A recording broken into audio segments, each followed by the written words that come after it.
Good evening, everyone. I hope you're all doing well today, this evening.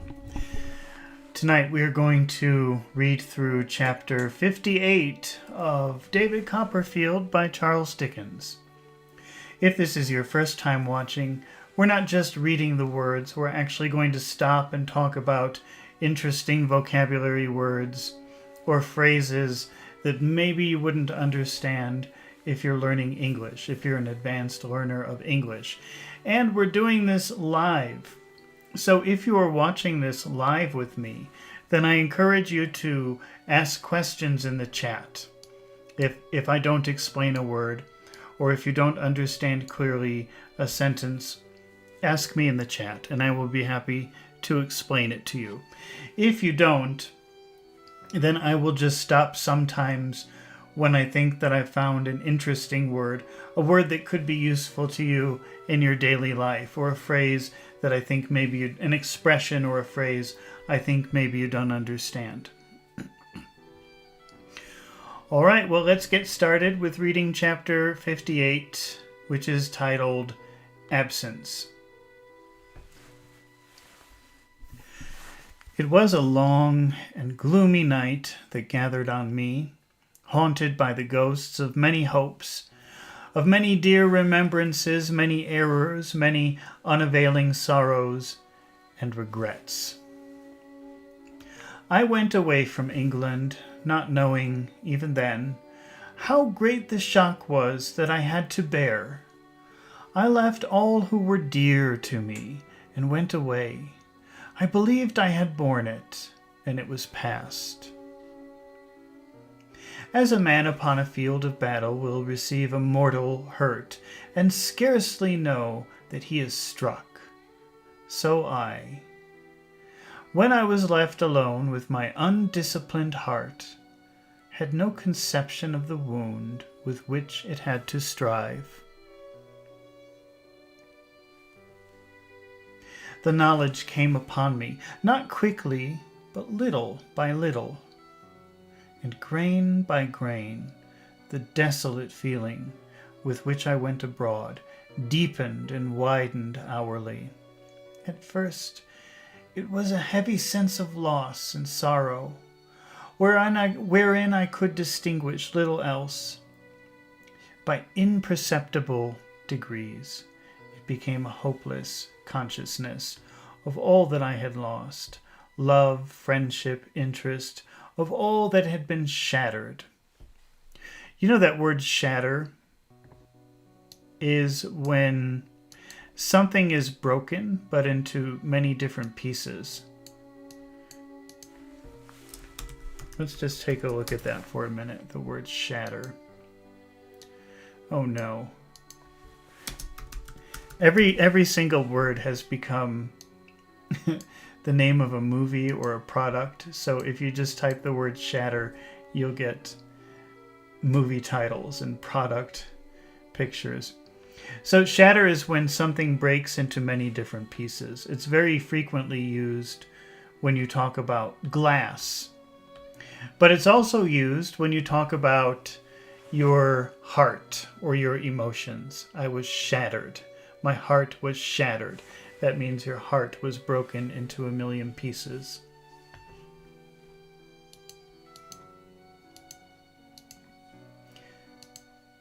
You could say my life is in shatters. What did he say here? What was he talking about?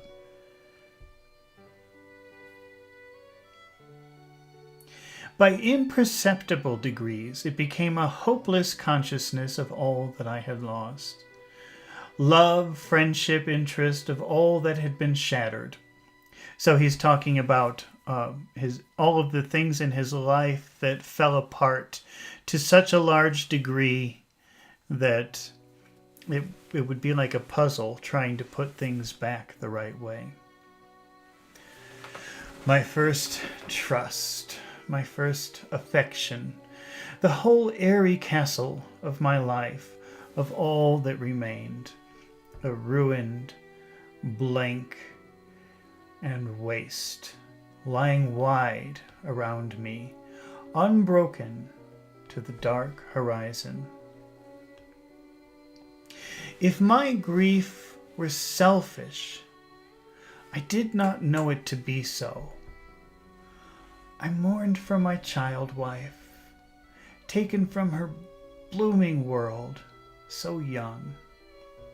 I mourned for him who might have won the love and admiration of thousands, as he had won mine long ago. I mourned for the broken heart that had found rest in the stormy sea, and for the wandering remnants of the simple home where I had heard the night wind blowing when I was a child. From the accumulated sadness into which I fell, I had a length of no hope of ever issuing again.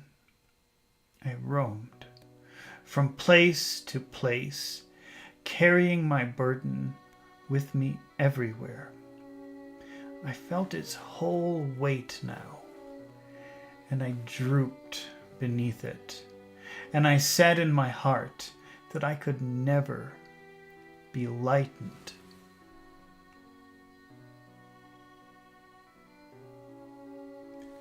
When this despondency was at its worst, I believed that I should die. Sometimes I thought that I would like to die at home, and actually turned back on my road that I might get there soon, as other times I passed on farther away from the city to city, seeking I know not what, and trying to leave I know not what behind. It was not in my power to retrace one by one all the weary phases of distress of mind through which I passed. There are some dreams that can only be imperfectly and vaguely described, and when I oblige myself to look back on this time of my life, I seem to be recalling such a dream. I see myself passing on among the novelties of foreign towns, palaces, cathedrals, temples, pictures, castles, tombs, fantastic streets, the old abiding places of history and fancy, as a dreamer might, bearing my painful load through all, and hardly conscious of the objects as they fade before me. Listlessness. Listlessness means to feel tired or to have no energy. I just wanted to check that word. I'm not really happy with my definition. Listless. Lacking energy or enthusiasm. A tired person or a depressed person could be listless, not showing any energy or emotion or enthusiasm. Listlessness to everything. But brooding sorrow was the night that fell upon my undisciplined heart. Let me look up from it, as at last I did. Thank heaven. And from its long, sad, wretched dream to dawn. For many months I traveled with this ever-darkening cloud upon my mind, some blind reasons that I had for not returning home, reasons then struggling within me vainly for more distinct expression. That word vainly, which is used quite a bit, means it's no use. It's futile, vain, futile, no good, no use, no good to try something. Don't do it because it won't work. That's what it means in simple terms. Don't do it because it won't it won't work. So when you're fighting against all of these bad feelings in vain, you're fighting, but why? It's not going to work. Just don't fight it. Let it happen, because it's not going to work. That's vain. Reasons then struggling within me vainly. So the reasons are trying to get out, but it's no use. They're trapped. For more distinct expression, kept me on my pilgrimage. Sometimes I had proceeded restlessly from place to place, stopping nowhere. Sometimes I had lingered long in one spot. We have seen that word linger before, which means to stay in a place when you should be leaving, when you probably should be going. So to linger somewhere is to stay somewhere, but probably you should not be there. You should probably go. I had no purpose, no sustaining soul within me, anywhere. I was in Switzerland. I had come out of Italy, over one of the great passes of the Alps, and had since wandered with a guide among the byways of the mountains. If those awful solitudes had spoken to my heart, I did not know it. I had found sublimity and wonder in the dread heights and precipices, on the roaring torrents and the wastes of ice and snow, but as yet they had taught me nothing else. I came one evening before sunset down into a valley where I was to rest. In the course of my descent to it, by the winding track along the mountainside, from which I saw it shining far below, I think some long unwanted sense of beauty and tranquility, some softening influence awakened by its peace, moved faintly in my breast. This is your breast, where your heart is. That's your breast. I remember pausing with a kind of sorrow that was not at all oppressive, not quite despairing. I remember almost hoping that some better change was possible within me. I came into the valley as the evening sun was shining on the remote heights of snow, and closed it in like eternal clouds, the bases of the mountains forming the gorge in which the little valley lay, were richly green, and high above this gentler vegetation grew forests of dark fir, cleaving the wintry snowdrift, wedge-like and stemming the avalanche. Above these were range upon range of craggy steeps, gray rock, bright ice, and smooth verdure specks of pasture, all gradually blending with the crowning snow. Dotted here and there on the mountainside, each tiny dot a home, were lonely wooden cottages, so dwarfed by the towering heights that they appeared too small for toys. You know, I think in an earlier chapter, or in a different book maybe, we were talking about the word tower as a verb. You know that tower means like a tall building, a very tall building. But you can use it as a verb, which means something is so big that it makes everything else look very small. Even if something next to it is very big.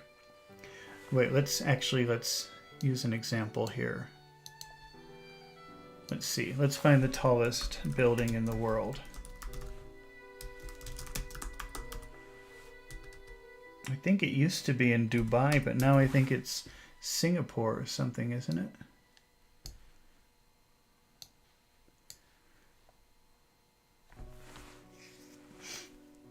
I guess maybe it's the Burj Khalifa in Dubai still. Well, okay. It doesn't matter if it is or not. But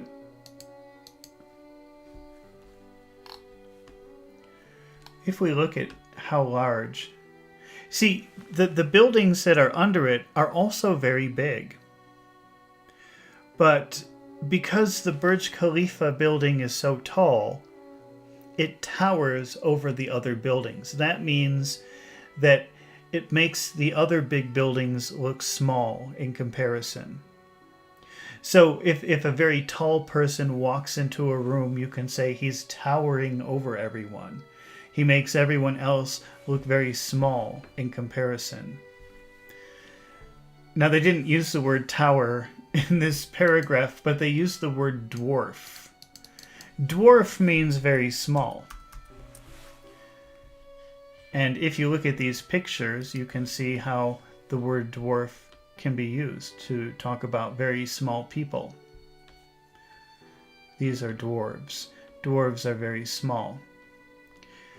When something is dwarfed, that's the opposite of towering. So maybe we go back to this picture here, and we can say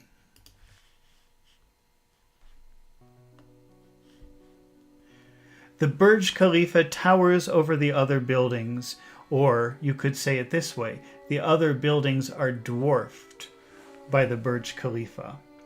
So that's like two sides of the same coin: dwarf and tower.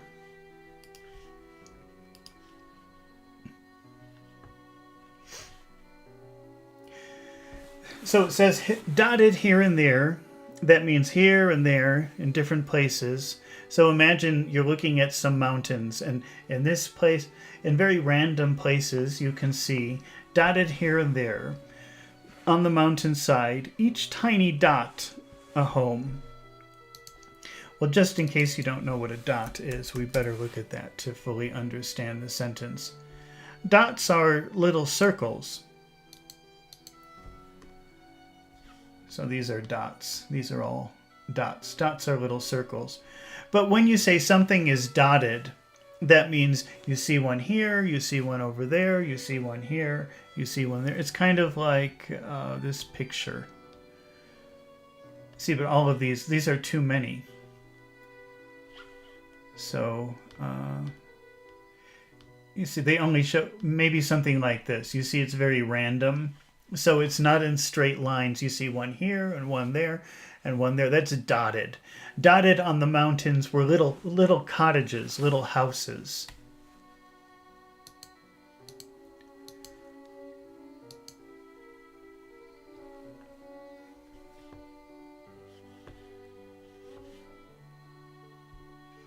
Dotted here and there on the mountainside, each tiny dot a home, were lonely wooded cottages, so dwarfed by the towering heights. So you see you have both of those words, dwarfed and towering. So the mountains are very big. They tower over everything. And they also dwarf everything. They make everything look very small.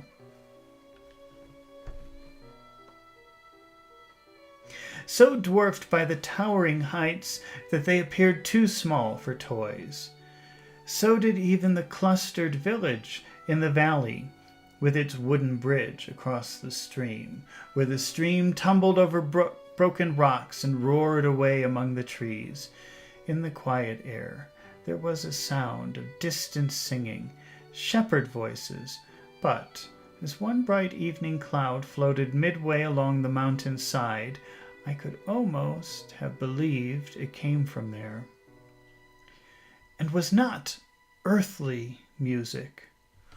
All at once, in this serenity, great nature spoke to me and soothed me.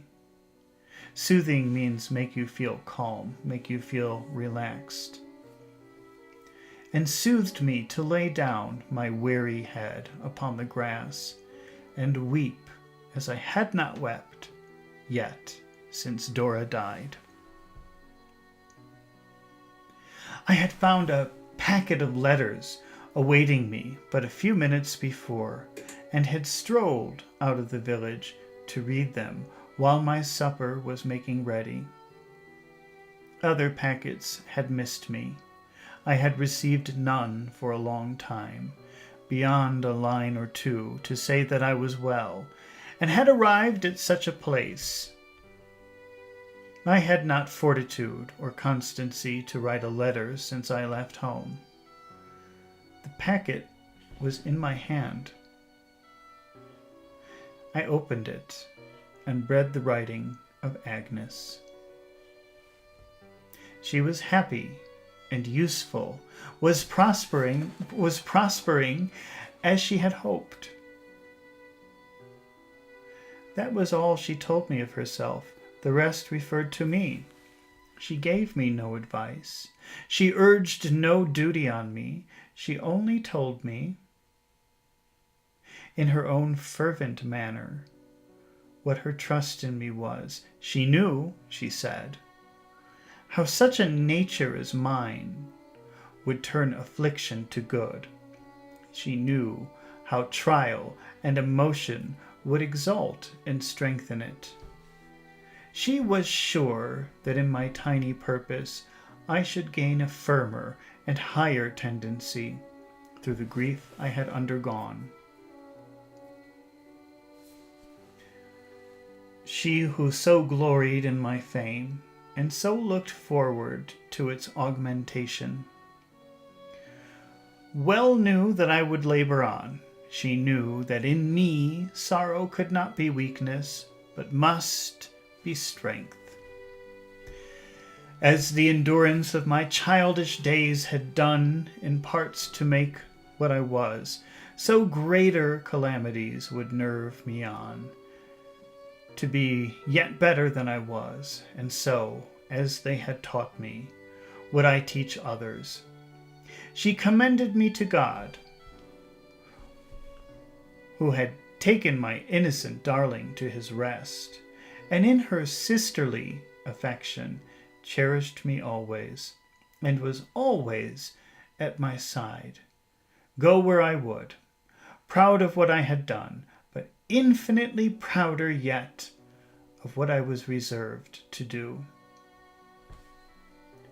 I put the letter in my breast, and thought what I had been an hour ago, when I heard the voices die away, and saw the quiet evening cloud grow dim, and all the colors in the valley fade, and the golden snow upon the mountain tops become a remote part of the pale night sky, yet felt that the night was passing from my mind, and all its shadows clearing. There was no name for the love I bore her, dearer to me henceforward than ever until then. I read her letter many times. I wrote to her before I slept. I told her that I had been in sore need of her help, that without her I was not, and never had been, what she thought me, but that she inspired me to be that, and I would try. I did try. In 3 months more, a year would have passed since the beginning of my sorrow. I determined to make no resolutions until the expiration of those 3 months, but to try. I lived in that valley, in its neighborhood, all the time. The 3 months gone, I resolved to remain away from home for some time longer, to settle myself for the present in Switzerland, which was growing dear to me in the remembrance of that evening, to resume my pen to work. I resorted humbly whither Agnes had commended me. I sought out nature, never sought in vain. Remember that word vain means if you do something in vain, it means you will have no good result. You will not get a result. So if he sought out nature in vain, that means he tried to find nature but didn't. But if he says, I sought out nature never in vain, that means every time he looked for nature, sought. Every time he sought nature, looked for nature, he always found it.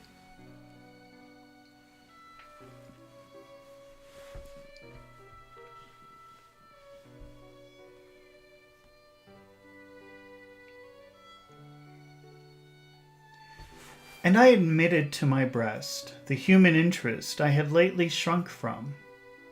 It was not long ago before I had almost as many friends in the valley as in Yarmouth. And when I left it before the winter set in for Geneva and came back in the spring, their cordial greetings had a homely sound to me, although they were not conveyed in English words. I worked early and late, patiently and hard. I wrote a story with a purpose growing, not remotely out of my experience, and sent it to Traddles, and he arranged for its publication very advantageously for me. In the tidings of my growing, tidings means news. So the news of my growing reputation began to reach me from travelers. So suddenly travelers who were encountering him in Switzerland were saying, "Oh, I know you. You're David Copperfield, the famous writer," whom I encountered by chance. After some rest and change, I fell to work in my old ardent way on a new fancy which took strong possession of me. As I advanced in the execution of this task, I felt it more and more and roused my utmost energies to do it well. This was my third work of fiction. It was not half written when, in an interval of rest, I thought of returning home. For a long time, though studying and working patiently, I had accustomed myself to robust exercise. My heart, severely impaired when I left England, was quite restored. I had seen much. I had been in many countries, and I hope I had improved my store of knowledge. I have now recalled all that I can think it needful to recall here of this term of absence, with one reservation. I have made it thus far with no purpose of suppressing any of my thoughts, for as I have elsewhere said, this narrative is my written memory. I have desired to keep the most secret current of my mind apart, and to the last I enter on it now.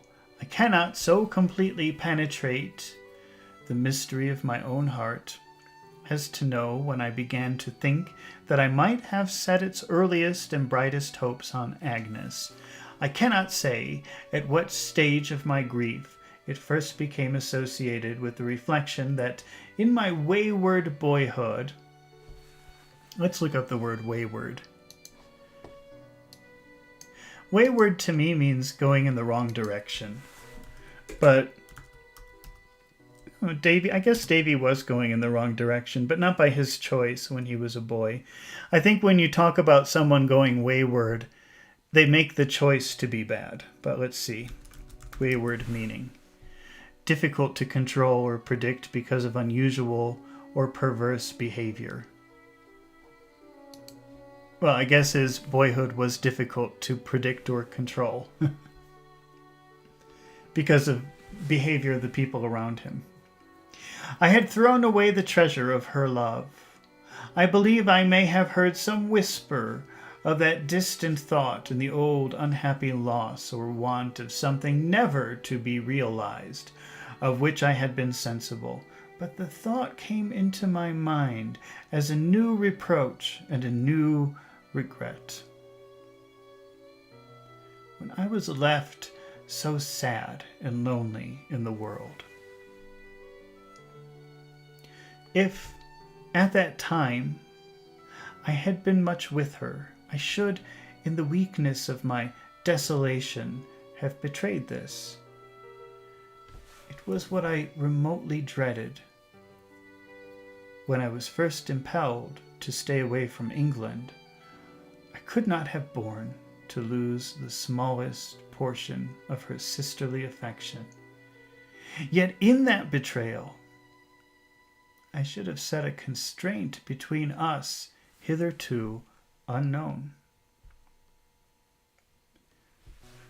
I could not forget that the feeling with which she now regarded me had grown up in my own free choice and course, that if she had ever loved me with another love, and I sometimes thought the time was when she might have done so, I had cast it away. Cast means throw.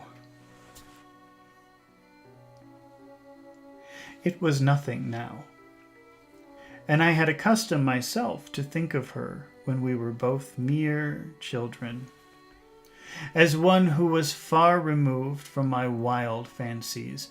I had bestowed my passionate tenderness upon another object, and what I might have done, I had not done, and what Agnes was to me, I and her own noble heart had made her.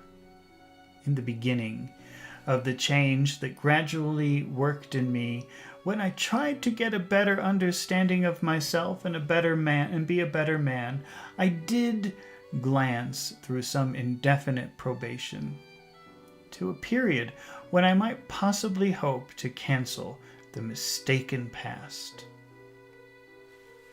and to be so blessed as to marry her.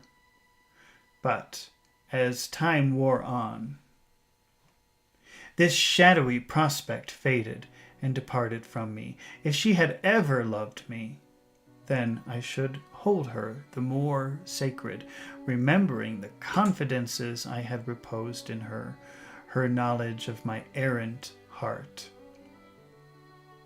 the sacrifice she must have made to be my friend and sister, and the victory she had won. If she had never loved me, could I believe that she would love me now? I had always felt my weakness in comparison with her constancy and fortitude, and now I felt it more and more. Whatever I might have been to her, or she to me, if I had been more worthy of her long ago, I was not now, and she was not. That time was past. I had let it go by, and deservedly lost her. That I suffered much in these contentions, that they filled me with unhappiness and remorse, and yet that I had a sustaining sense that it was required of me, in right and honor, to keep away from myself with shame the thought of turning to the dear girl in the withering of my hopes, from whom I had frivolously turned when they were bright and fresh. Which consideration was at the root of every thought I had concerning her is equally true.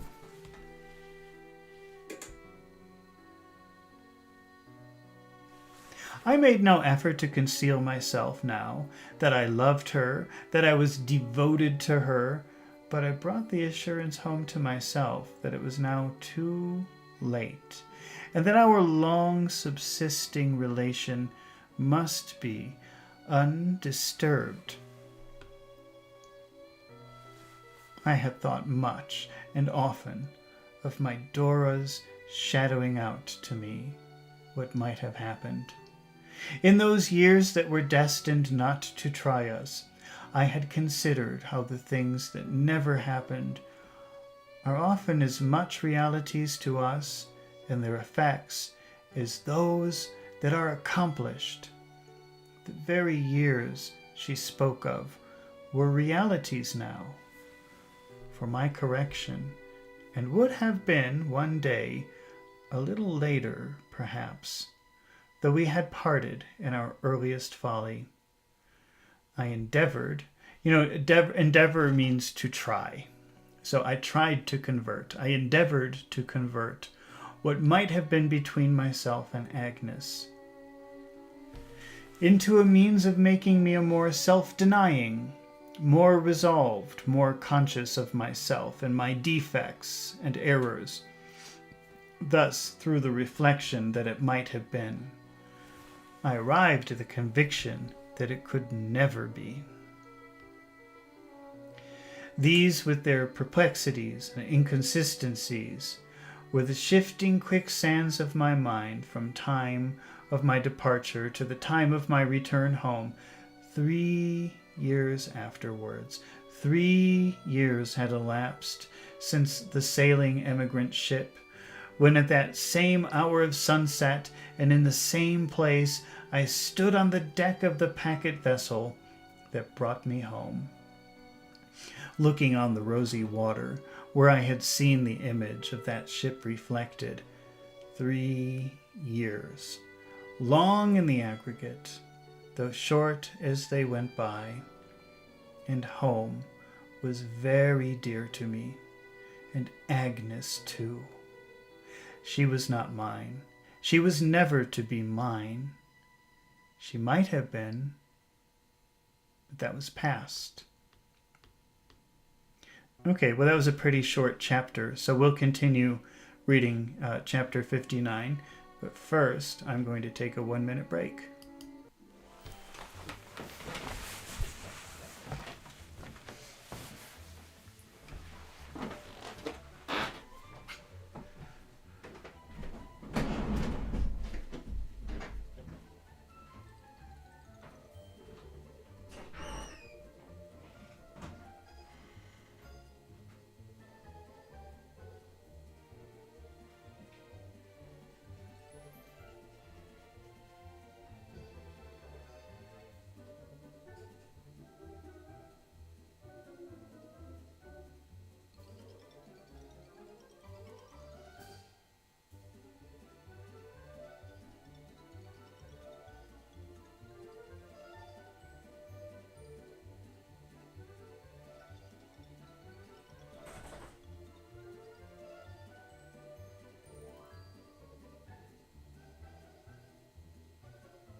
All right, we're back. Let's continue with chapter 59, which is titled Return.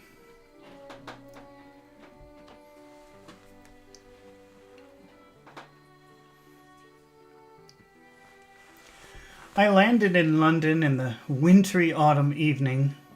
It was dark and raining, and I saw more fog and mud in a minute than I had seen in a year.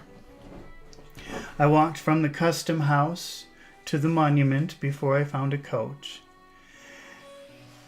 And although the very house fronts looking on the swollen gutters were like old friends to me, I could not but admit that they were very dingy friends.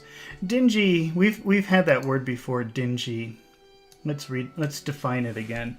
But dingy means like in bad condition, dirty, dark, gloomy, drab, unhappy looking. Unhappy looking is probably the best way of thinking of the word dingy. So he arrives in London and he's happy to see the buildings again, the familiar buildings, but they look dingy. They make him sad. They make him depressed when he looks at them also. I have often remarked, I suppose everybody has, that one's going away from a familiar place would seem to be the signal for change in it.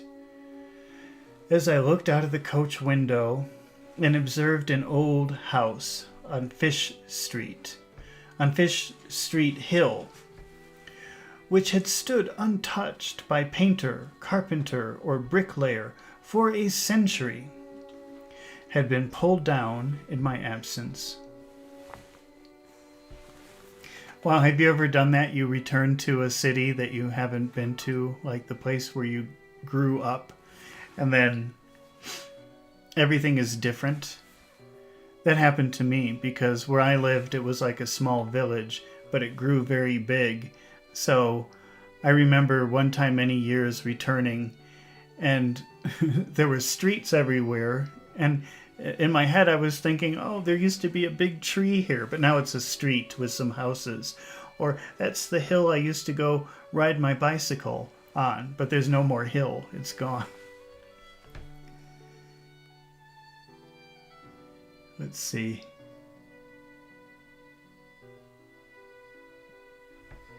Okay, and now we have a weird word here. And that a neighboring street, a time-honored insalubrity, and inconvenience. Let's look at insalubrity.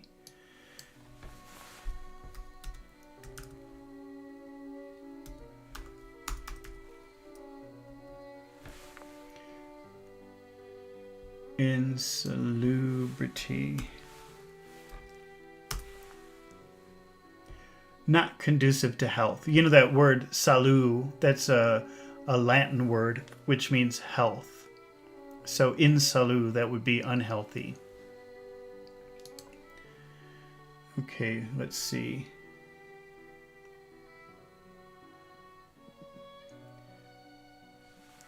Of time-honored insalubrity and inconvenience was being drained and widened. I half expected to find St. Paul's Cathedral looking older. For some changes in the fortunes of my friends, I was prepared. My aunt had long been re-established at Dover, and Traddles had begun to get into some little practice at the bar in the very first term at my departure.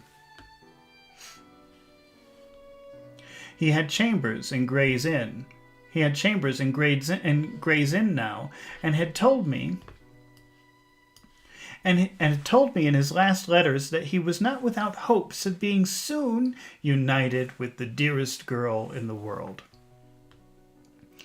They expected me home for Christmas, but had no idea of my returning so soon. I had purposely misled them, that I might have the pleasure of taking them by surprise, and yet I was perverse enough to feel a chill and disappointment in receiving no welcome. So he wanted to surprise everyone, but then, so when no one was there to say welcome, he felt horrible. He felt really bad, but that was his own fault. And rattling, alone and silent through the misty streets. The well-known shops, however, with their cheerful lights, did something for me. And when I alighted at the door of the Gray's Inn coffee house, I had recovered my spirits. It recalled at first that so different time when I had put up the golden cross, and reminded me of the changes that had come to pass since then. That was natural. "Do you know where Mr. Traddles lives in the inn?" I asked the waiter as I warmed myself by the coffee room fire. "Holborn Court, sir, number 2. Mr. Traddles has a rising reputation among the lawyers, I believe," said I. "Well, sir," returned the waiter, "probably he has, sir, but I am not aware of it myself." This waiter, who was middle-aged and spare, looked for help to a waiter of more authority and stout, potential old man, with a double chin, in black breeches and stockings, who came out of a place like a churchwarden's pew at the end of the coffee room, where he kept company with a cash-box, a directory, a law list, and other books and papers. "Mr. Traddles," said the spare waiter, "number 2 in the court." The potential waiter waved him away and turned gravely to me. "I was inquiring," said I, "whether Mr. Traddles, at number 2 in the court, has not a rising reputation among the lawyers." "Never heard his name," said the waiter in a rich, husky voice. I felt quite apologetic for Traddles. "He's a young man, sure," said the portentous waiter, fixing his eyes severely on me. "How long has he been in the inn?" "Not above 3 years," I said. The waiter, who I supposed had lived in his churchwarden's pew for 42 years, could not pursue such an insignificant subject. He asked me what I would have for dinner. I felt I was in England again, and really was quite cast down on Traddles' account. There seemed to be no hope for him. I meekly ordered a bit of fish and a steak, and stood before the fire, musing on his obscurity. As I followed the chief waiter with my eyes, I could not help thinking that the garden in which he had gradually blown to be the flower... Well, that's strange. Wait, let me read that again. I could not help thinking that the garden in which he had gradually blown to be the flower he was an arduous place to rise in. It had such a prescriptive, stiff-necked, long-established, solemn, elderly air. I glanced about the room, which had its sanded floor sanded, no doubt, in exactly the same manner when the chief waiter was a boy. If he ever was a boy, which appeared improbable, and at the shining tables where I saw myself reflected in unruffled depths of old mahogany, and at the lamps without a flaw in their trimming or cleaning, or at the comfortable green curtains with their pure brass rods snugly enclosing the boxes, and at the 2 large coal fires brightly burning, and at the rows of decanters, burly as if with the consciousness of pipes, of expensive old port wine below, and both England and the law appeared to me to be very difficult indeed to be taken by storm. I went up to my bedroom to change my wet clothes, and the vast extent of that old wainscoted apartment, which was over the archway leading to the inn, I remember, and the sedate immensity of the 4-post bedstead, and the indomitable gravity of the chests of drawers, all seemed to unite in sternly frowning on the fortunes of Traddles or any such daring youth. I came down again to my dinner, and even the slow comfort of the meal and the orderly silence of the place, which was bare of guests, the long vacation not yet being over, were eloquent on the audacity of Traddles and his small hopes of a livelihood for 20 years to come.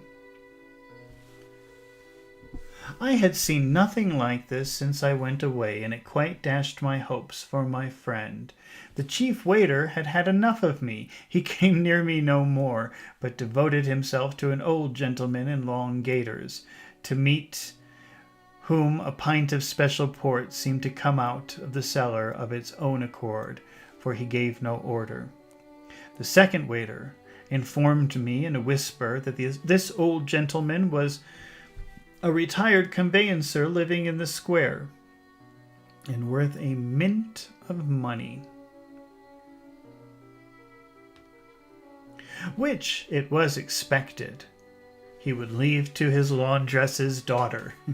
Likewise, it was rumored that he had a service of plate in a bureau, all tarnished with lying by, though more than 1 spoon and a fork had never yet been beheld in his chambers by mortal vision. By this time, I quite gave Traddles up for lost. So Davy is thinking that his friend Traddles is doing very well, but when he goes to this pub or inn or whatever you want to call it that is in Traddles' neighborhood, nobody knows him, nobody's heard of him, so it doesn't seem like he's very successful. And Davy is taking this very strongly, thinking, oh, poor Traddles, he's not going to be successful in life. This is horrible for him. But it seems like he's taking it too seriously. I mean, who cares if the waiter doesn't know his name? Let's see. So I think that maybe when we finally do hear about Traddles, I think he'll probably be in a better position than Davy thinks. By this time, I quite gave Traddles up for lost and settled in my own mind that there was no hope for him. Being very anxious to see the dear old fellow, nevertheless, I dispatched my dinner in a manner not at all calculated to raise me in the opinion of the chief waiter, and hurried out by the back way. Number 2 in the court was soon reached, and an inscription on the door post informing me that Mr. Traddles occupied a set of chambers on the top story. I ascended the staircase, a crazy old staircase I found it to be, feebly lighted on each landing by a club-headed little oil wick, dying in a little dungeon of dirty glass. In the course of my stumbling upstairs, I fancied I heard a pleasant sound of laughter, and not the laughter of an attorney or a barrister, or attorney's clerk or a barrister's clerk, but of 2 or 3 merry girls. Happening, however, as I stopped to listen, to put my foot in a hole where the Honourable Society of Gray's Inn had left a plank deficient, I fell down with some noise, and when I recovered my footing, all was silent. So Davy's walking up these old stairs in this old building, and there's a piece of wood missing on the stairs, and he steps down and falls. And suddenly there's silence, so everybody heard him fall down the stairs. Groping my way more carefully for the rest of the journey, my heart beat high when I found the outer door, which had Mr. Traddles painted on it, open. I knocked. A considerable scuffling within ensued, but nothing else. I therefore knocked again. A small, sharp-looking lad, half footboy, half clerk, was very much out of breath, but who looked at me as if he defied me to prove it legally, presented himself. "Is Mr. Traddles within?" I said. "Yes, sir, but he's engaged. I want to see him."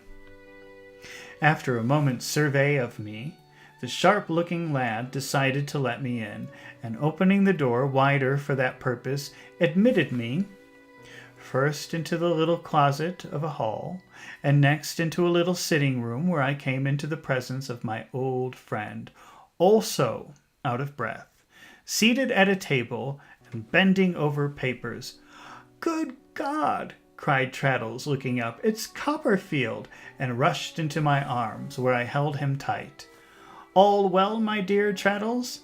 "All well, my dear, dear Copperfield, and nothing but good news." We cried with pleasure, both of us. "My dear fellow," said Traddles, rumpling his hair with excitement, "which was a most unnecessary operation, my dearest Copperfield, my long-lost and most welcome friend.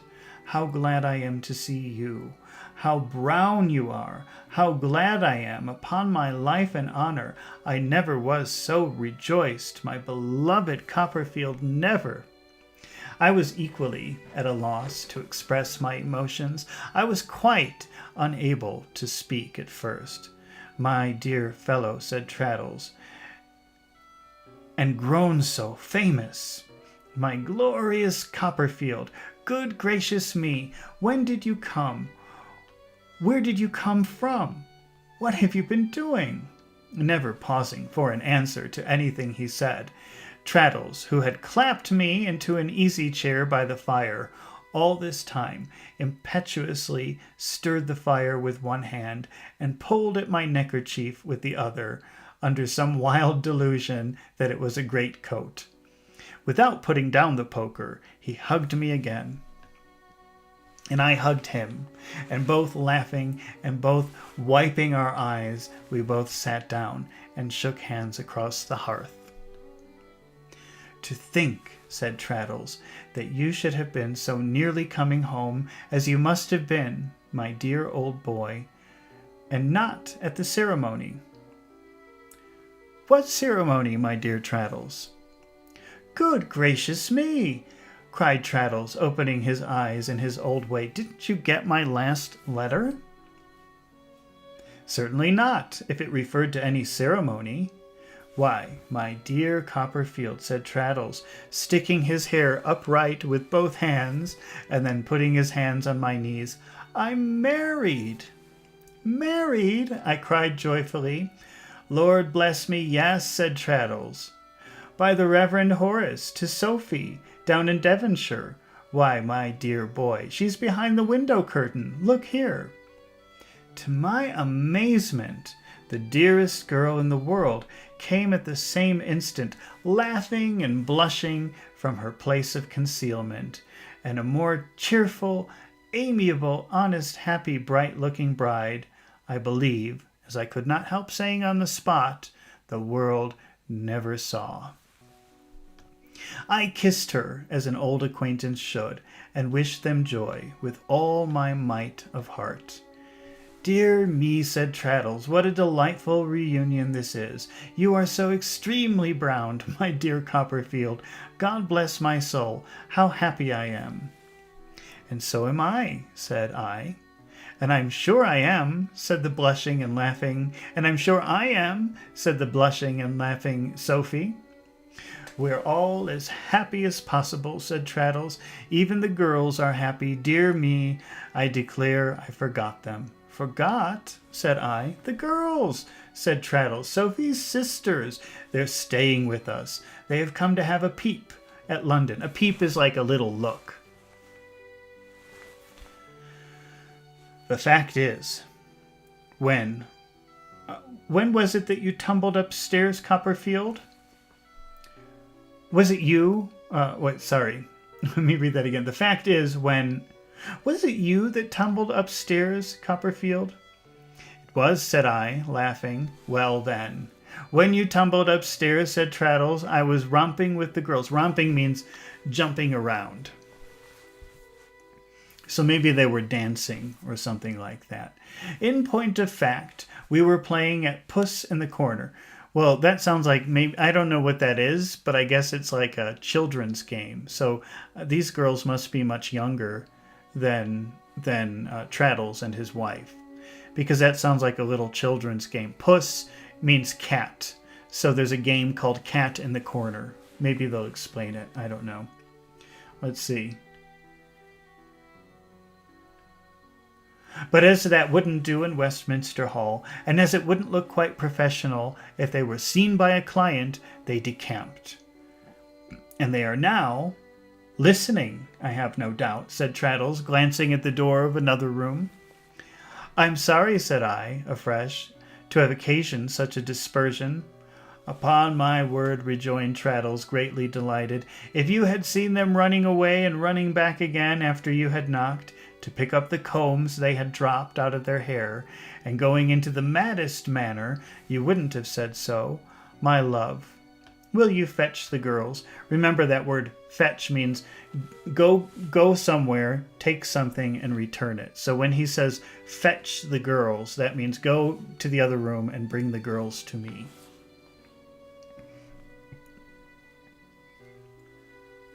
Sophie tripped away, and we heard her received in the adjoining room with a peal of laughter.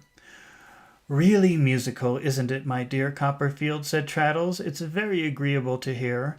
It quite lights up these old rooms to an unfortunate bachelor of a fellow who has lived alone all his life, you know. It's positively delicious. It's charming. Poor things. They have had a great loss in Sophie, who I do assure you, Copperfield, is and ever was the dearest girl. And it gratifies me beyond expression to find them in such good spirits. The society of girls is a very delightful thing, Copperfield. It's not professional, but it's very delightful." Observing that he slightly faltered and comprehending that in the goodness of his heart he was fearful of giving me some pain by what he had said, I expressed my concurrence with heartiness that evidently relieved and pleased him. greatly. Now, Davy, if you're just watching this and you don't know the story, Davy's young wife died. And then a whole bunch of other horrible things happened. And that's why he went away to Switzerland for 3 years. And he's just returning. And now his friend Traddles had just gotten married. He was engaged to that girl all that time, even before Davy left for Switzerland. So now Traddles is talking about how happy he is because he's married. And she has all of her sisters there and everybody's having fun. And it's a wonderful time. But then he remembers, oh no, I shouldn't be acting so happy in front of Davy because his wife just died. Well, she didn't just die. That was 3 years ago. But that's what happens, when you go far away from a place. You remember people, how they were when you left. And then when you return, it's like that time never passed.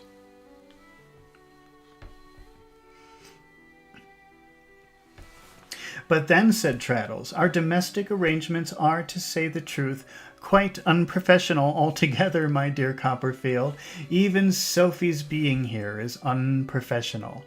And we have no other place of abode. Abode means a place to live, your home. So we have no other place to live. We have put to sea in a cockboat, and we are quite prepared to rough it. And Sophie's an extraordinary manager. You'll be surprised how those girls are stowed away. I'm sure I very hardly know how it's done. Are many of the young ladies with you? I inquired. The eldest, the beauty, is here, said Traddles in a low. The eldest, the beauty, is here, said Traddles in a low, confidential voice. Confidential means secret. Caroline and Sarah's here, and the one I mentioned to you as having something the matter with her spine, immensely better. And the 2 youngest that Sophie educated are with us. And Louisa's here. Indeed, cried I. Yes, said Traddles. Now the whole set, I mean the chambers, is only 3 rooms, but Sophie arranges for the girls in the most wonderful way, and they sleep as comfortably as possible. 3 in that room, said Traddles, pointing, and 2 in that. I could not help glancing round in search of accommodation remaining for Mr. and Mrs. Traddles. Traddles understood me. Well, said Traddles, we are prepared to rough it. To rough it means to live in a primitive way. So Traddles is just married, and he should be sharing a room with his wife, a private room, but they're roughing it because they've given all of the rooms to the girls, to the sisters. So let's see, where do they sleep? That's what he says. We are prepared to rough it, as I just said now. And we did improvise a bed last week upon the floor here. So they don't even have a bed. They're sleeping on the floor. That's why he says they're roughing it. But there's a little room in the roof, a very nice room when you're up there, which Sophie prepared herself to surprise me. And that's our room at present. It's a capital little gypsy sort of place. There's quite a view from it. You are happily married at last, my dear Traddles, said I. How rejoiced I am.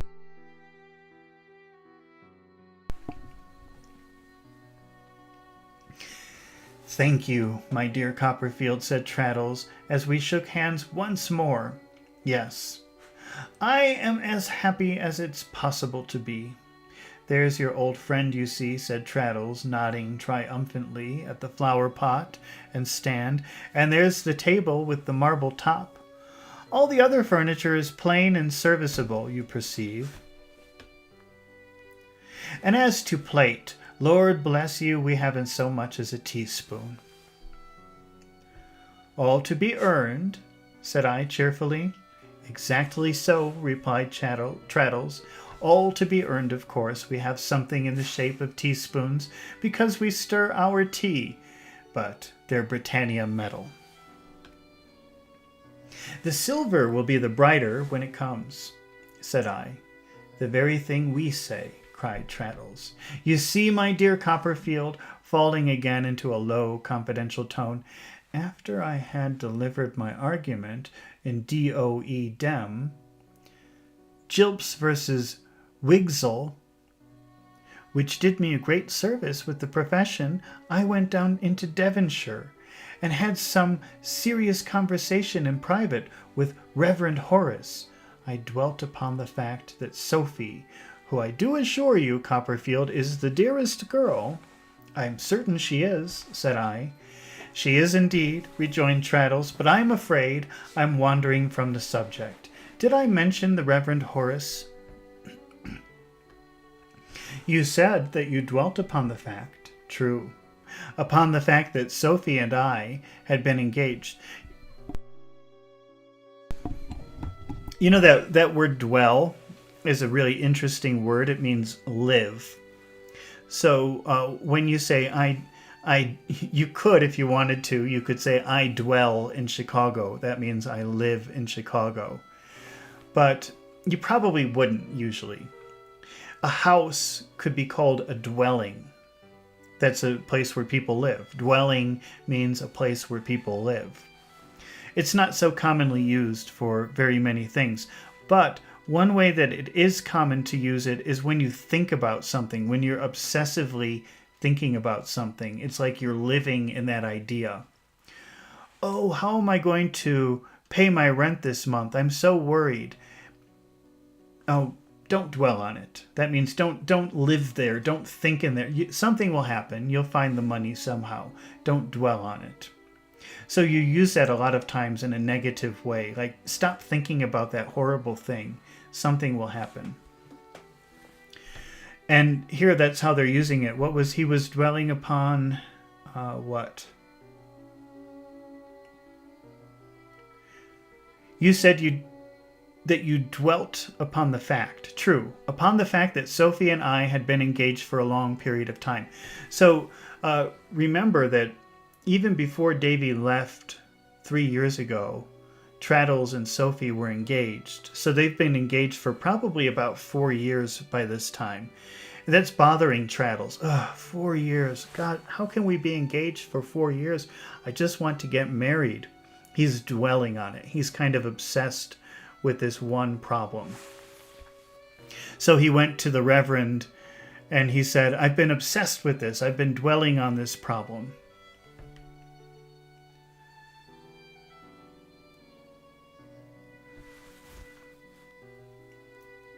True, upon the fact that Sophie and I had been engaged for a long period, and that Sophie, with the permission of her parents, was more than content to take me, in short, said Traddles, with his old frank smile, on our present Britannia medal footing. Very well. I then proposed to the Reverend Horace, who is a most excellent clergyman, Copperfield, and ought to be a bishop, or at least ought to have enough to live upon without pinching himself, that if I could turn the corner, say of £250 in 1 year, and could see my way pretty clearly to that, or something better next year, and could plainly furnish a little place like this besides, then in that case, Sophie and I should be united. So the parents already agreed to let him marry Sophie, even though he didn't have much money. But for some reason, the Reverend, the person who would authorize the marriage, said, "Well, if you can save this much money and you can guarantee at least this kind of apartment, then yes, I guess it would be okay for you to get married."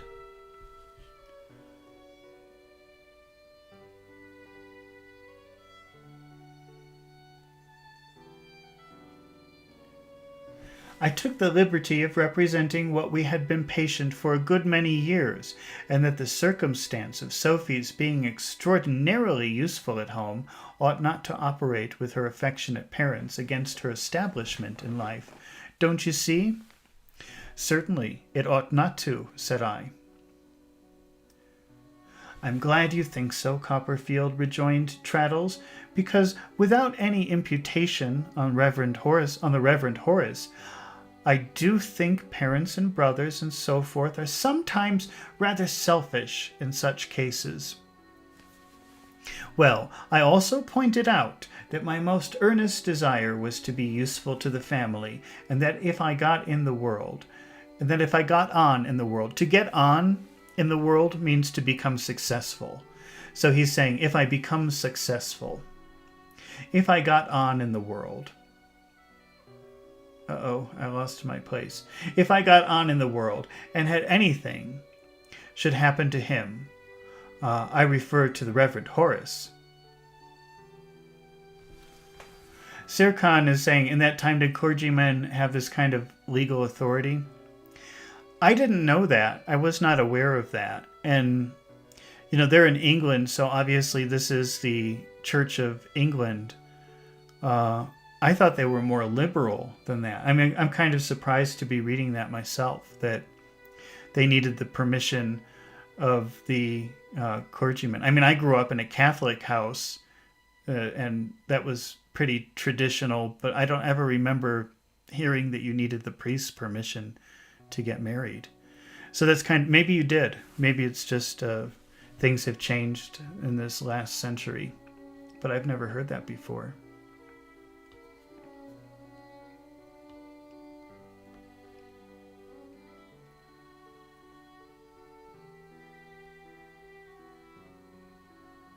Well, I pointed out that my most earnest desire was to be useful to the family. Oh, by the way, Sir Khan, I'm sorry. I promised to read this yesterday at the same time. I don't know if you were waiting, but I was going to, but then the electricity, I didn't have any electricity, so I had to cancel it. So I was going to, but then I didn't. Okay. Let's see. So I also pointed out that my earnest desire was to be useful to the family, and that if I got on in the world, to get on in the world means to become successful, and anything should happen to him, I refer to the Reverend Horace.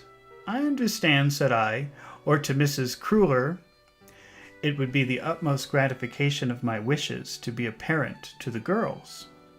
He replied in a most admirable manner, exceedingly flattering to my feelings, and undertook to obtain the consent of Mrs. Cruller to this arrangement. Oh, okay, this is what happened. I guess I misunderstood it. I thought the parents said that it was okay that they would be married, but I think it's the opposite. He went to the Reverend to say, look, we've been engaged for 4 years. I don't have a lot of money, but I'm probably going to be okay in a few years. Why can't we get married now? Can you please go to her parents and try to convince them that it would be okay? I think that's what happened, and that makes more sense than asking permission of the Reverend.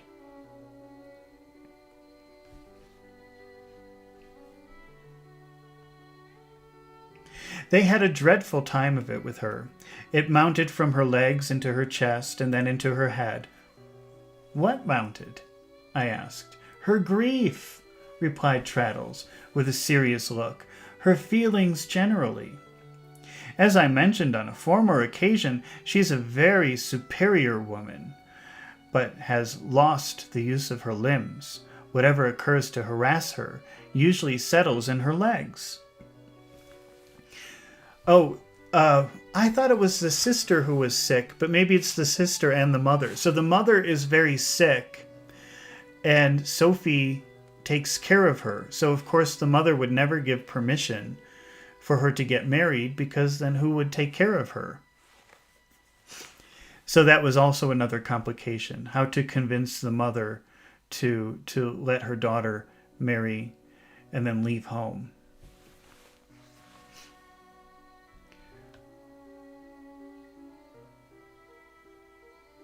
But on this occasion it mounted to the chest and to the head, and in short, pervaded the whole system. When something pervades, it means it goes everywhere. So the grief, the sorrow of this news of her daughter leaving her went through her whole body. In a most alarming manner, however, they brought her through it by unremitting and affectionate attention, and we were married yesterday 6 weeks. You have no idea what a monster I felt, Copperfield, when I saw the whole family crying and fainting away in every direction. Mrs. Cruller couldn't see me before we left, couldn't forgive me. But maybe Mrs. Cruller, I don't remember who that is, but maybe that's not the mother, because he shouldn't be calling her Mrs. Cruller anymore if they're married. Well, let's see. Mrs. Cruller couldn't see me before we left, couldn't forgive me then of depriving her of her child. Okay, it is the mother. That's weird. He should be calling her mother, but he still calls her Mrs. Cruller. They must have a very cold relationship. But she is a good creature, and has done so since, and I had a delightful letter from her only this morning. And in short, my dear friend, said I, you feel as blessed as you deserve to feel. Oh, that's your partiality, laughed Traddles, but indeed I am in a most enviable state. I work hard, I read law insatiably. To satiate yourself means to fulfill your thirst. So if you are satiated, it means you're not thirsty. So if you're insatiable, that means you can never fulfill your thirst. You can never stop feeling thirsty. So if he reads law insatiably, it means he feels a thirst for the law. And because it's insatiably, it means he can never fulfill that. He can never stop that thirst. He loves reading the law. So when you do something insatiably, it means you never stop. You're always thirsty for it. You enjoy it. Speaking of thirsty.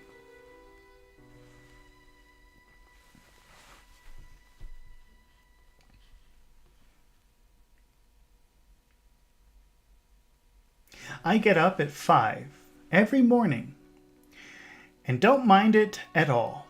I hide the girls in the daytime and make merry with them in the evening, and I assure you, I am quite sorry that they're going home on Tuesday, which is the day before the first day of Michaelmas term. But here, said Traddles, breaking off in his confidence and speaking aloud, are the girls Mr. Copperfield, Miss Cruller, Miss Sarah, Miss Louisa, Miss Margaret, and Lucy? I'm not sure I understand what's going on here. Wait, let's try this again. But here, said Traddles, breaking off in his confidence and speaking aloud, are the girls, like he's introducing them. Here are the girls, Mr. Copperfield, Miss Cruller, Miss Sarah, Miss Louisa, Margaret, and Lucy. They were a perfect nest of roses. They looked so wholesome and fresh. They were all pretty. And Miss Caroline was very handsome. But there was a loving, cheerful, fireside quality in Sophie's bright looks, which was better than that, and which assured me that my friend had chosen well. We all sat round the fire, while the sharp boy, who I now divined had lost his breath in putting the papers out — to divine means to guess — cleared them away again and produced the tea things. After that, he retired for the night, shutting the outer door upon us with a bang. Mrs. Traddles, with perfect pleasure and composure, beaming from her household eyes, having made the tea, then quietly made the toast, and she sat in a corner by the fire. She had seen Agnes, she told me, while she was toasting. Tom had taken her down into Kent for a wedding trip, and there she had seen my aunt, too, and both my aunt and Agnes were well, and they had all talked of nothing but me. Tom had never had me out of his thoughts. She really believed all the time I had been away. Tom was the authority for everything. Tom was evidently the idol of her life, never to be taken on his pedestal by a commotion. When you put someone on a pedestal, well, just in case you don't know what a pedestal is, let's take a look at that.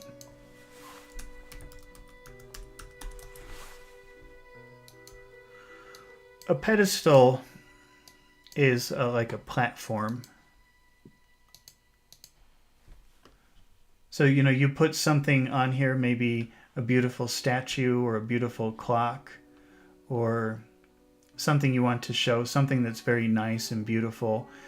And maybe if you have like a religion, you might put some kind of religious statue there. And, then you might pray to it or worship it or whatever. And so when you say to put someone on a pedestal, that means you worship them like a god, or you admire them very much. Let's say, it really means, I think, worshiping them like a god, but let's just say what it means is you admire them very much. You think they're perfect. That's what it means to put someone on a pedestal.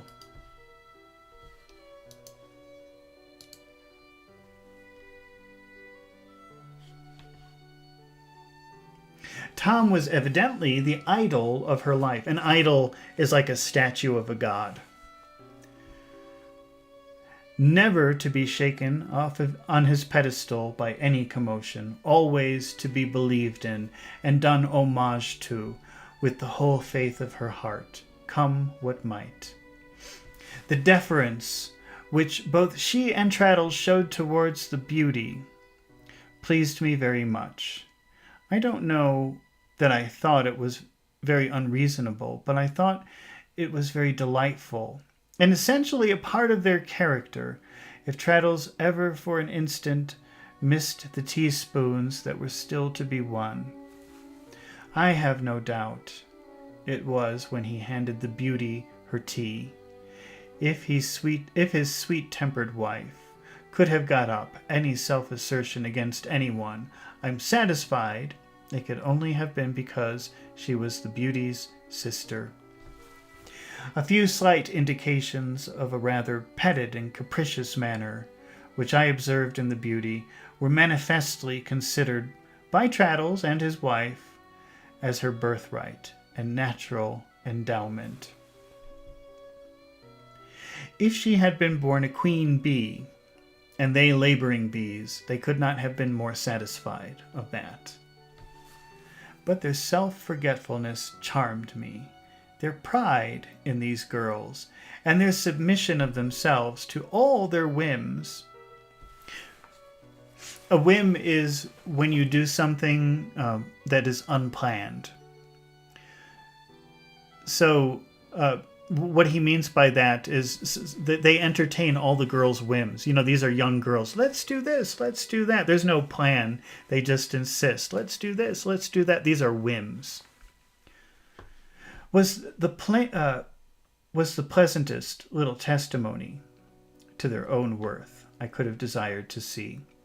If Traddles were addressed as darling, once in the course of that evening, and besought to bring something here, or carrying something there, or take something up, or put something down, or find something, or fetch something, he was so addressed by one or other of his sisters-in-law, at least 12 times in an honor. Neither could they do anything without Sophie. Somebody's hair fell down, and nobody but Sophie could put it up. Somebody forgot how a particular tune went, and nobody but Sophie could hum. Humming is and nobody but Sophie could hum that tune right. Somebody wanted to recall the name of a place in Devonshire, and only Sophie knew it. Something was wanted to be written home, and Sophie alone could be trusted to write before breakfast in the morning.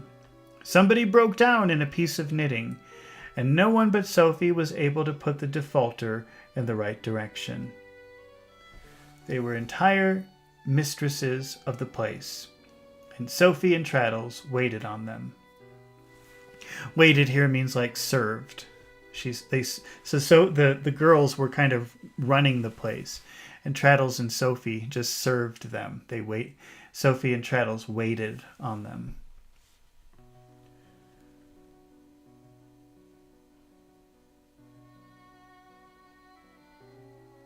How many children Sophie could have taken care of in her time, I can't imagine.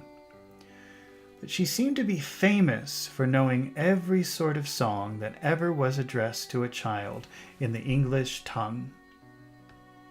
And she sang dozens to order with the clearest little voice in the world, one after another, every sister issuing directions for a different tune, and the beauty generally striking in last, so that I was quite fascinated. The best of all was that in the midst of their exactions, all the sisters had a great tenderness and respect for both Sophie and Traddles. I'm sure, when I took my leave, and Traddles was coming out to walk with me to the coffee house, I thought I had never seen an obstinate head of hair, or any other head of hair, rolling about in such a shower of kisses. Although it was a scene I could not help dwelling on with pleasure, so remember, dwelling means live, but here it means like thinking about something for a long time, thinking carefully about something. Here it's kind of happy. You can dwell on a happy memory. Oh, remember that time? And you just sit there and enjoy thinking about it for a while. That's dwelling on something. So sometimes Davy remembers that night when Traddles walked him back to the coffee shop. He likes to dwell on it. He likes to live there again. Oh, that was such a nice little night.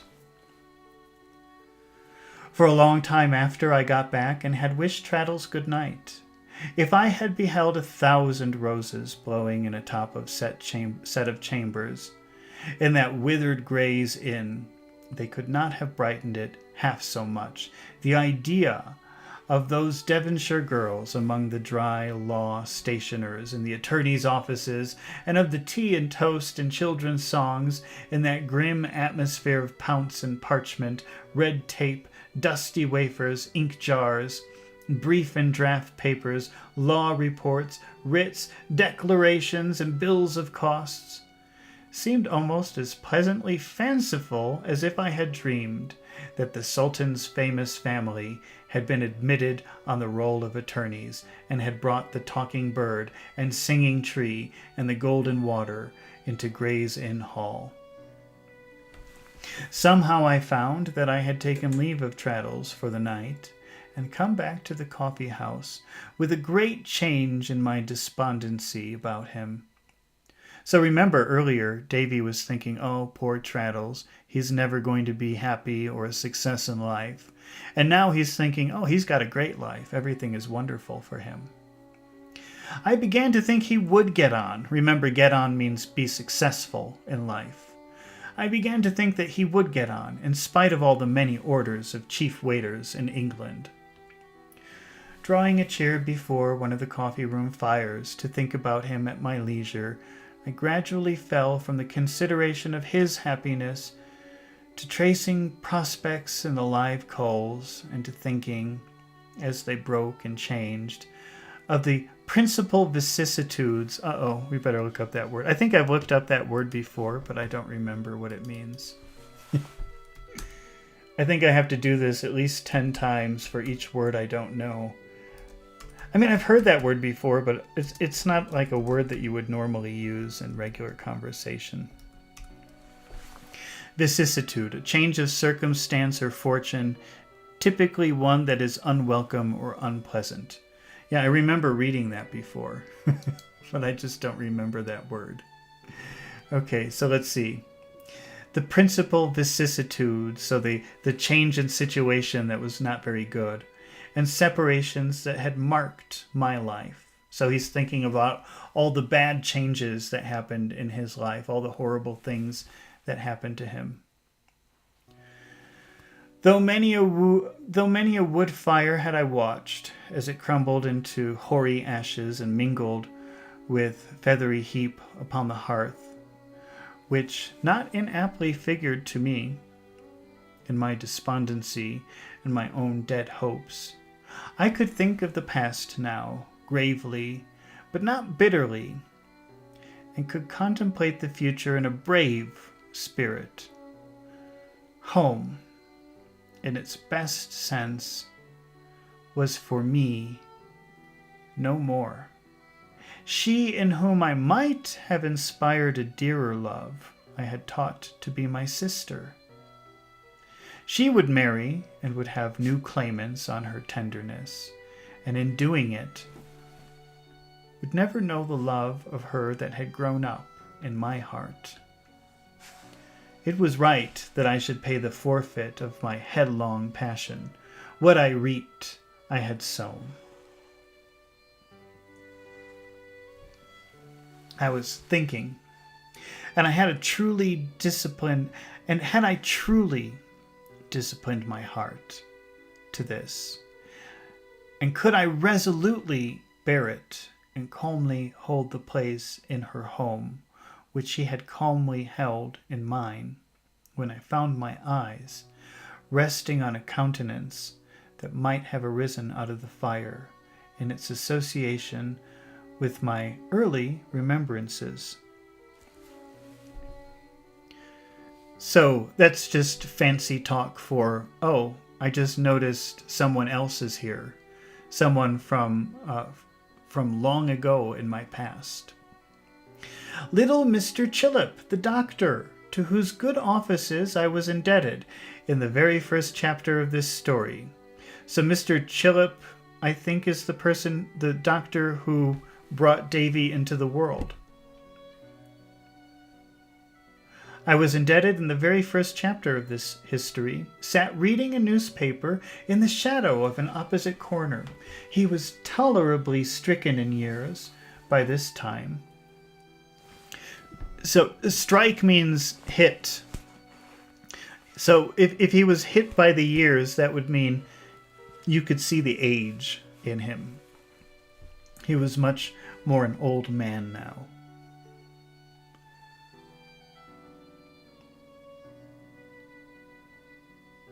But being a mild, meek, calm little man had worn so easily that I thought he looked at the moment just as he might have looked when he sat in our parlor waiting for me to be born.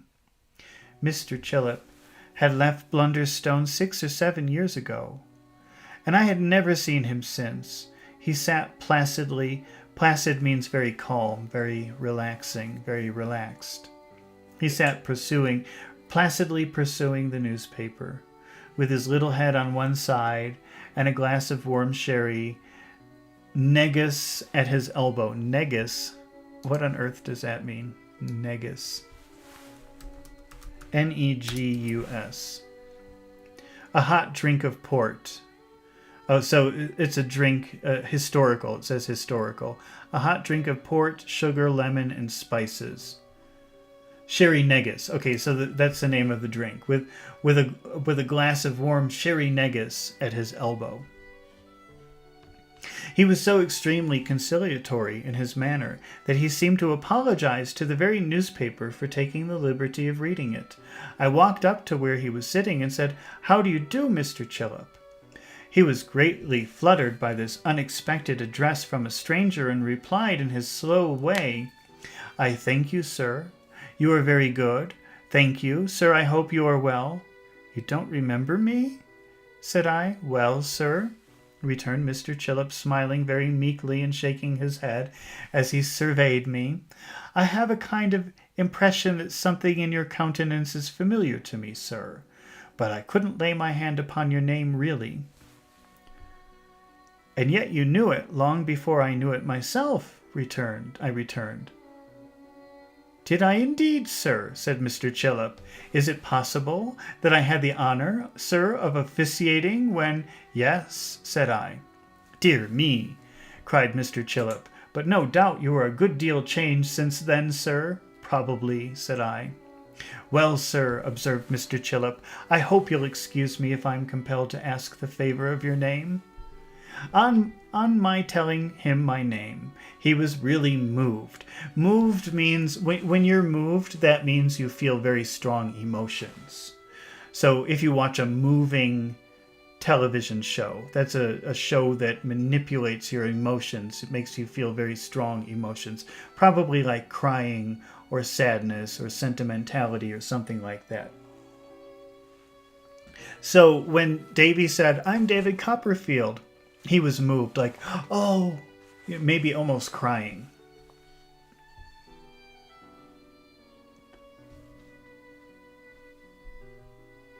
He quite shook hands with me, which was a violent proceeding for him, his usual course being to slide a tepid little fish slice an inch or two in advance of his hip, and evince the greatest discomposure when anybody grappled it. Even now he put his hand in his pocket as soon as he could disengage it, and seemed relieved that he had got it safe back. "Dear me, sir," said Mr. Chillip, surveying me with his head on one side. "And it's Mr. Copperfield, is it? Well, sir, I think I should have known you.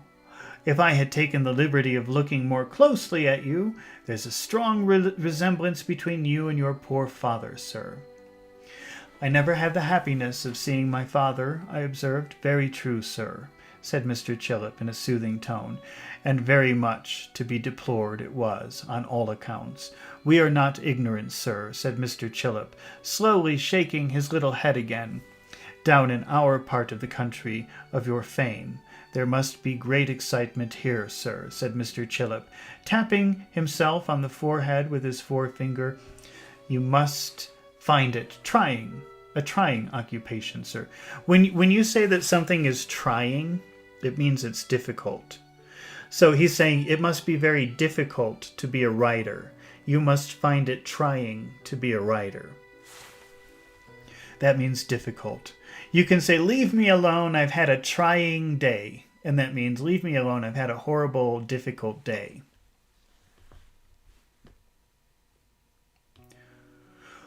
"What is it your part of the country now?" I asked, seating myself near him.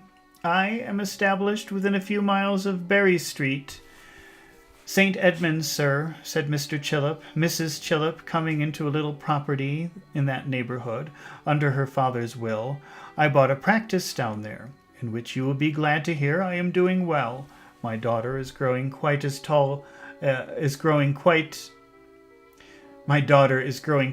tall lass now, sir."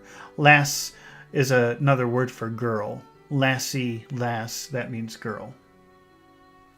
If you've ever heard the word lad, that's a boy, and the female form of the word lad is lass or lassie. Just like if you've ever heard the word guy, the female form of that word is gal. Not so common. Not as common as the word guy. But it's funny, especially if you hear a foreigner say the word gal, because it's usually not a word they know. Okay, let's see. Said Mr. Chillip, giving his little head another little shake. "Her mother let down 2 tucks in her frocks only last week. Such a time, you see, sir." So he's saying she's growing so quickly that the mother had to make more fabric for her dress. As the little man put his now empty glass to his lips, when he made this reflection, I proposed to him to have it refilled, and I would keep him company with another. "Well, sir," he returned in his slow way, "it is more than I am accustomed to, but I can't deny myself the pleasure of your conversation. It seems but yesterday that I had the honor of attending you in the measles. You came through them charmingly, sir." I acknowledged this compliment and ordered the negus, which was soon produced. "Quite an uncommon dissipation," said Mr. Chillip, stirring, "but I can't resist so extraordinary an occasion. You have no family, sir?" I shook my head. "I was aware that you sustained a bereavement. When you have a bereavement, that means somebody close to you died." So he's saying, I heard that your wife died." "I was aware that you sustained a bereavement, sir, some time ago," said Mr. Chillip. "I heard it from your father-in-law's sister. Very decided character there, sir." "Why, yes," said I, "decided enough." "Where did you see her, Mr. Chillip?" "Are you not aware, sir," returned Mr. Chillip with his placidest smile, "that your father-in-law is again a neighbor of mine?" "No," said I. "He is indeed, sir," said Mr. Chillip. "Married a young lady of that part, with a very good little property, poor thing. And this action of my brain now, sir." Wait, let me read that again. "And this action of the brain now, sir. Don't you find it fatigue you?" said Mr. Chillip, looking at me like an admiring robin. I'm not sure what he means by that. "And this action of the brain now, sir." I don't really understand that line. But he's saying, does it make you tired? Does thinking make you tired? He's asking, does something make you tired? I don't know what he means by action of the brain. Thinking about something? I don't know. Let's see. Maybe it will become clear as we read.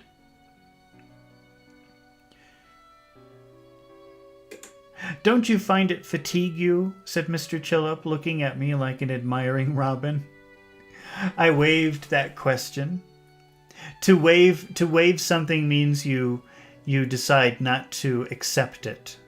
So I think in this case it means like he ignored it. I waved that question and returned to the Murdstones. Oh, so maybe the action of the brain, maybe he's talking about your writing career. Doesn't it make you tired to be writing books all the time? And Davy just ignored that question. He wanted to know about the Murdstones. I was aware of his being married again. "Do you attend the family?" I asked. "Not regularly." "I have been called in," he replied. "Strong phrenological developments of the organ of firmness in Mr. Murdstone and his sister. Phrenology is the study of the shape of the head." And maybe Mr. What is his name? Mr. Chillip? Maybe Mr. Chillip, who's a doctor, is also a phrenologist. So he evaluates people's personality based on the shape of their head. That was something very popular in the 19th century. And he's saying strong phrenological developments of the organ of firmness. So he's saying if you look at their heads, the shape of their skull, you can see that they're very stubborn people, very strong people. I replied with such an expressive look that Mr. Chillip was emboldened by that, and the negus together, to give his head several short shakes, and thoughtfully exclaim, "Ah, dear me, we remember old times, Mr. Copperfield, and the brother and sister are pursuing their old course." "Are they?" said I. So the modus operandi of Mr. Murdstone is to marry rich, weak young ladies and then take advantage of them. And then the sister comes and they abuse her until she goes crazy and dies. That's what happened to Davy's mother in the beginning of the book. She was sad and alone and vulnerable because her husband died and she just had a baby. And then she met Mr. Murdstone and they got married, and then the sister moved in, and they abused Davy, they abused the mother, until the mother and their child died, and left Davy all alone to have this horrible life that he had. Or not life, he didn't have a horrible life, he had a horrible few years. So Davy is saying, are they up to their old tricks? Are they doing that same thing? "Well, sir," replied Mr. Chillip, "a medical man being so much in families ought to have neither eyes nor ears for anything but his profession." So Mr. Chillip is saying, well, I'm a doctor and I can't really share personal information with you, but still I must say they are very severe.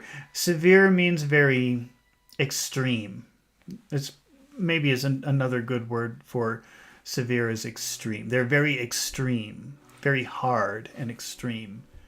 "Sir, both as to this life and the next." "The next will be regulated without much reference to them, I dare say," I returned. "What are they doing as to this?" Mr. Chillip shook his head, stirred his negus, and sipped it. "She was a charming woman, sir," he observed in a plaintive manner.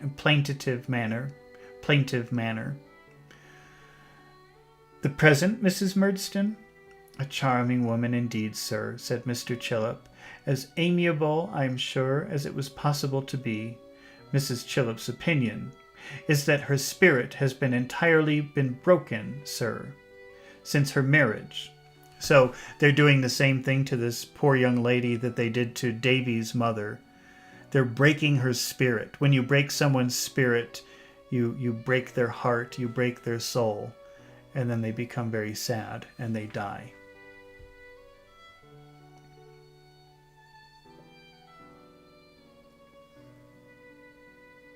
And that she is all but melancholy mad. So melancholy means extreme depression or extreme sadness, and mad here means crazy. So she's crazy with depression, crazy with sadness, just like Davy's mother, just like what they did to his mother. "And the ladies," observed Mr. Chillip, timorously, "are great observers, sir." "I suppose she was subdued and broken to their detestable mould. Heaven help her," said I, "and she has been." "Well, sir, there were violent quarrels at first." Quarrels means fights. "I assure you," said Mr. Chillip, "but she is quite a shadow now. Would it be considered forward if I was to say to you, sir, in confidence, that since the sister came to help, the brother and sister between them have very nearly reduced her to a state of imbecility?" Davy knows this because he grew up a little boy watching them do that to his mother, the same thing. I told him I could easily believe it. "I have no hesitation in saying," said Mr. Chillip, fortifying himself with another sip of negus. You know, a fort, if you know what a fort is, that's like a very strong building to protect yourself. Fort is a Latin word that means strong. And when you talk about drinking to fortify yourself, it means you drink more alcohol to make yourself braver or stronger to say or do something. So he's drinking more alcohol so that he can talk more. It's difficult for him to talk about this subject without drinking a little bit. "Between you and me, sir, that her mother died of it, that tyranny, gloom, and worry have made Mrs. Murdstone nearly imbecile. She was a lively young woman, sir, before marriage, and their gloom and austerity destroyed her.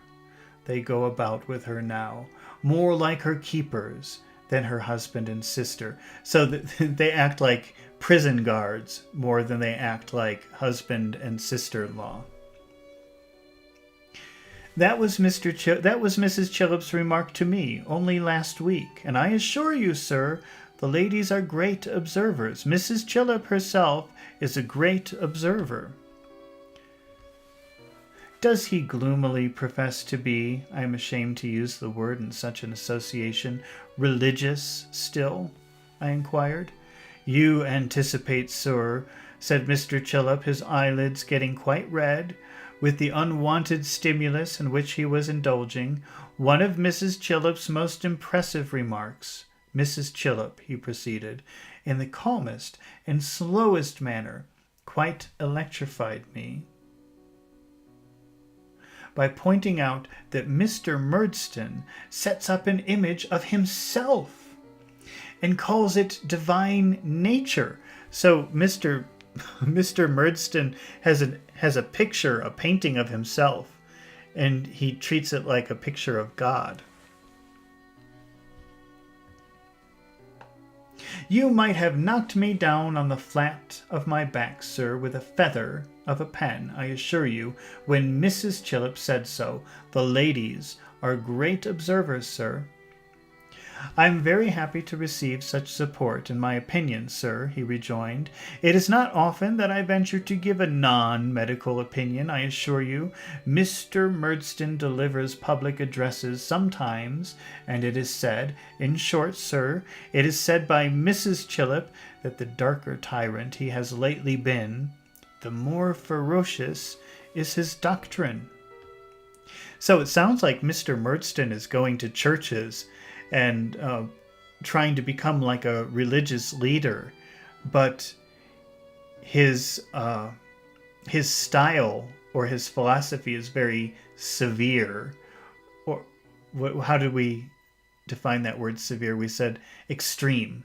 It's very extreme what he's doing. I believe Mrs. Chillip to be perfectly right, said I. Mrs. Chillip does go so far as to say, pursued the meekest of little men, much encouraged, that what such people miscall their religion is a vent for their bad humours and ignorance.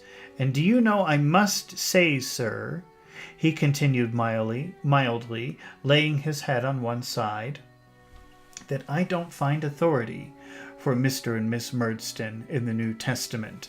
So his wife is saying, you can tell what a horrible man he is by the way that he misuses religion. And Mr. Chillip's polite way of agreeing with her is saying, yeah, you're right. I don't see anything written in the Bible like the way that they're talking or manipulating people. I never found it either, said I. In the meantime, sir, said Mr. Chillip, they are much disliked, and they are very free in consigning everybody who dislikes them to perdition. So that means everybody hates them, and the Murdstones are saying, well, you're just evil and you're going to hell. We really have a good deal of perdition going on in our neighborhood. So everybody in our neighborhood is going to hell because everybody in the neighborhood hates them. However, as Mrs. Chillip says, sir, they undergo a continual punishment, for they are turned inward to feed upon their own hearts, and their own hearts are very bad feeding. Now, sir, about that brain of yours, if you'll excuse my returning to it, don't you expose it to a good deal of excitement, sir? I found it not difficult in the excitement of Mr. Chillip's own brain under his potations of negus to divert his attention from this topic to his own affairs, on which for the next half hour he was quite loquacious. To be loquacious means to be very talkative, to talk a lot. So Davy didn't want to talk about his writing, so he changed the subject to talk about Mr. Chillip's work. And Mr. Chillip was very happy, very loquacious. He talked a lot about his own work, giving me to understand, among other pieces of information, that he was at the Gray's Inn Coffee House to lay his professional evidence before a commission of lunacy. Lunacy means crazy. So, Davy is staying in that hotel, that little hotel, that inn, to visit Traddles, and Traddles is a lawyer, or a type of lawyer. So it's kind of a neighborhood where all the courts and lawyers and judges are. And Mr. Chillip is there to go to court to give his professional medical opinion. Yeah, he's crazy. Touching the state of mind of a patient who had become deranged. Lunacy means crazy, and so does deranged, from excessive drinking. And I assure you, sir, he said, I am extremely nervous on such occasions. I could not support being what is called bullied, sir. It would quite unman me. Do you know it was some time before I recovered the conduct of that alarming lady on the night of your birth, Mr. Copperfield. So he's talking about Davy's aunt, the night that Davy was born. Betsy Trotwood came, and she was acting very crazy, and she was very rude to the doctor. And the doctor said, do you know that lady, that crazy lady who came the night you were born? It took me a long time to recover from dealing with her. Well, he doesn't know how wonderful she's been to Davy. I told him that I was going down to my aunt, the dragon of that night, early in the morning, and that she was one of the most tender-hearted and excellent women, and he would know full well if he knew her better. The mere notion of the possibility of his ever seeing her again appeared to terrify him. He replied with a small, pale smile, "Is she so? Indeed, sir, really." And almost immediately called for a candle and went to bed, as if he were not quite safe anywhere else. He did not actually stagger under the negus. Staggering is walking like this. So he drank more than he usually does because he was having this long conversation with Davy. So he's saying when he walked away to go to bed, he wasn't staggering like he was drunk. He did not actually stagger under the negus, but I should think his placid little pulse must have made 2 or 3 more beats in a minute than it had done since the great night of my aunt's disappointment, when she struck at him with her bonnet. Thoroughly tired, I went to bed too, at midnight, passed the next day on the Dover coach, burst safe and sound into my aunt's old parlor while she was at tea. She wore spectacles now. Spectacles are glasses, so now his aunt is wearing glasses. She's getting older. And was received by her and Mr. Dick and dear old Peggotty, who acted as a housekeeper, with open arms and tears of joy, and my aunt was mightily amused when we began to talk composedly by my account of my meeting with Mr. Chillip and of his holding her in such dread remembrance. And both she and Peggotty had a great deal to say about my poor mother's second husband, and that murdering woman of a sister, on whom I think no pain or penalty would have induced my aunt to bestow any Christian or proper name, or any other designation.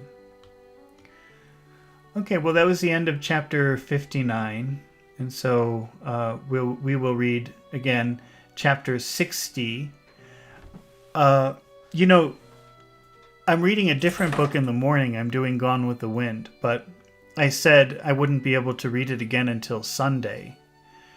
So, but I've had a cancellation, so now I have time in the morning to read. So I think I'll probably read chapter 60 tomorrow morning, which would be in about, I don't know, about 10 hours or 12 hours from now. And then on Sunday we'll continue with Gone with the Wind in the morning. So if you want to see chapter 60 tomorrow morning, that would be in about, I think about 10 hours. Yeah, about 10 hours from now. All right. Well, Sirkan, thank you for the super chat. That's very kind of you. Thank you. Now, that's my second one, also from you. So I'll never forget you. Okay. Thank you very much. And I hope to see you again when we read chapter 60, entitled Agnes. We're getting very close to the end. Only about 40 pages left, maybe 35. Maybe we'll finish it tomorrow. Okay, well, I'll see you tomorrow morning then. Goodbye. Thank you.